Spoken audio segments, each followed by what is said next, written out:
Thank you for listening today on Revealing Wholeness, sponsored by Infinity Whole Health. Check out our website at infinityWholeHealth.com, where we are revealing the eternal in each individual, the infinite in the individual. The creativity is made manifest. Limitation is let go. Now, here's your host, Dr. Troy Munson. Hello and welcome. I'm Dr. Troy Munson, and I love finding out new information about nutrients that I just didn't know. I mean, there's so much stuff out there, and people that have listened to my podcast are like, dude, you have all this knowledge.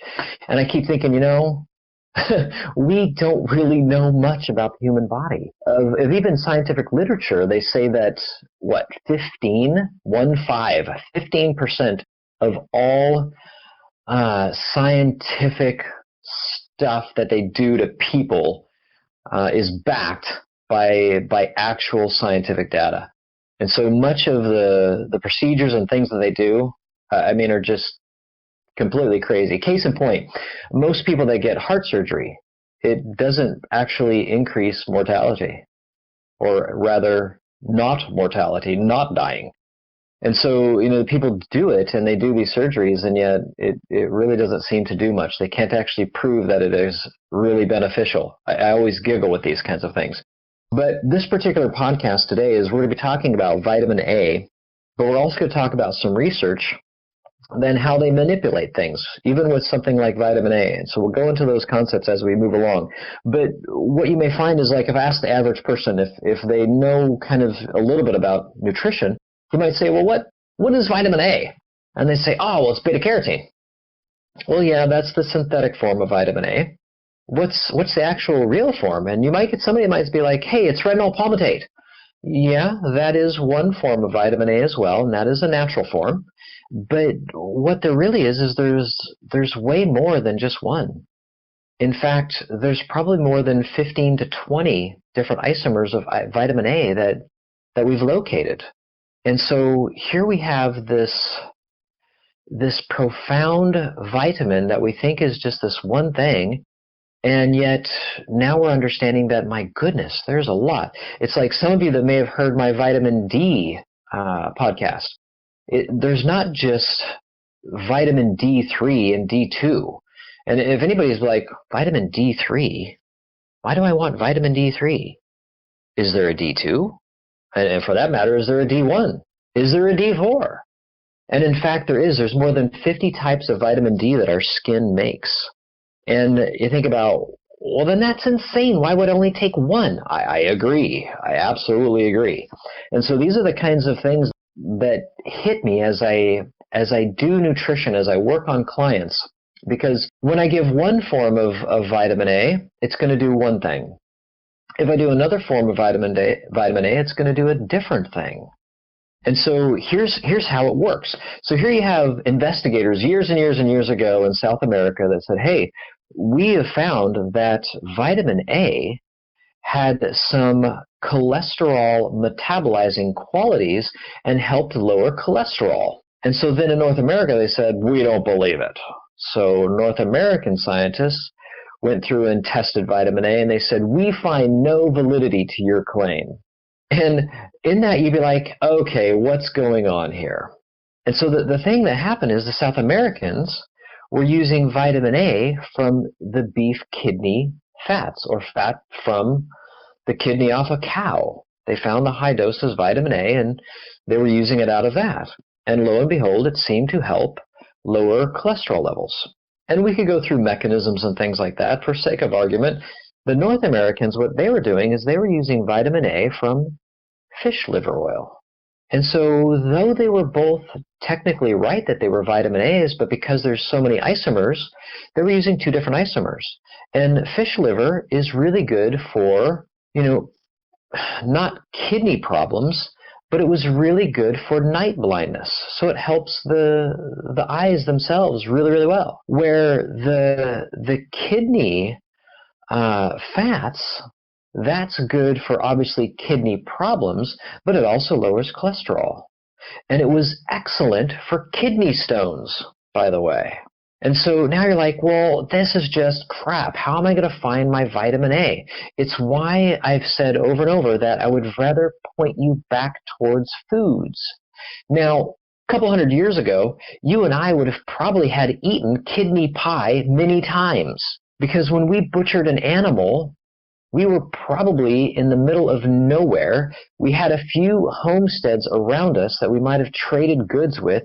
There might have been a town 5-10 miles away, and we'd have to ride into town for a couple of hours on a horse or, some type of carriage, and then load up all of our goods and ride back, and it would have taken us a whole day.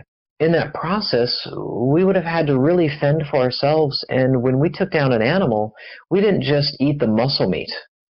We cooked the bones, we ate the liver, we made kidney pie, we made sweetbread out of the thymus gland, we ate the heart. I mean, we literally cleared it all, and what was left over, we ground up and put spices to it and made sausage. I mean, that animal was used because we didn't know if it was going to be a harsh winter. We didn't have a weatherman telling us, hey, we think it's going to be a mild winter. We didn't have a grocery store around the corner. We were just dependent on really doing everything. And so when we ate the whole animal, we tended to be pretty healthy. And people are like, yeah, but they didn't live very long. No, they lived a good long life. It was just, could they survive the first 5 years? It was difficult on small children to survive, but if you made it past age 5, your likelihood of having a nice long life was quite guaranteed practically. And so yeah, it was a hard lifestyle, and it was difficult, and because the mortality of children was higher, it brought down the entire overall lifespan of people. But nowadays, I mean, we all know that we're living less long. The amount of crap in our environment, the garbage in our food, the lack of nutrients available in the food that we do have is such at a minimum that people are dying sooner and sooner and sooner. And so a couple of things about vitamin A is if you want the whole vitamin A, it actually helps what we call epithelial tissue. And anybody thinking, okay, what's that? I remember my uncle when I was little telling me, your epidermis is showing. And we'd look down and see if our zipper was unzipped on our pants. And he would giggle. And of course, we later found out that our epidermis was our skin.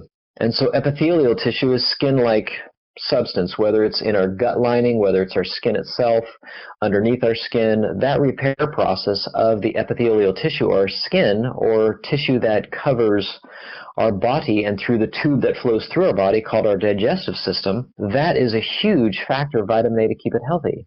And so what would be some symptoms? Well, let's say you had itchy eyes, or ears, or you had runny noses, or you had an itchy rectum. I'll watch kids scratching their butt, thinking, vitamin A. And so these are kind of the things that we would do or see that would be part of vitamin A. And tissue strength is not only going to be calcium, which we've harped on over and over, but it's also going to be vitamin A. We also see in like hay fever and allergies, they definitely need vitamin A in droves because those tissues are constantly irritated. And so it's really quite important to have vitamin A in many, many sources. And so to be able to do that, vegetables are a great source, but to have things like fish oil and you're thinking, how am I going to get beef liver fat? Beef kidney fat. Well, that's why I depend on certain supplements that actually have it in it. And I get some clients like, I don't eat, I'm a vegetarian, I don't do that. I said, fine, don't. See how you do. Go look for other sources of vitamin A. I'm not sure what to tell you. And so we're animals, and we eat animals because our digestive system is designed for that. And if you really want to be a vegetarian, fabulous, you can. I'm not harping on that. I'm just saying you're going to have to be a lot more creative, and you're going to have to know exactly how to get some of these different types of nutrients. You're going to have a fairly eclectic diet.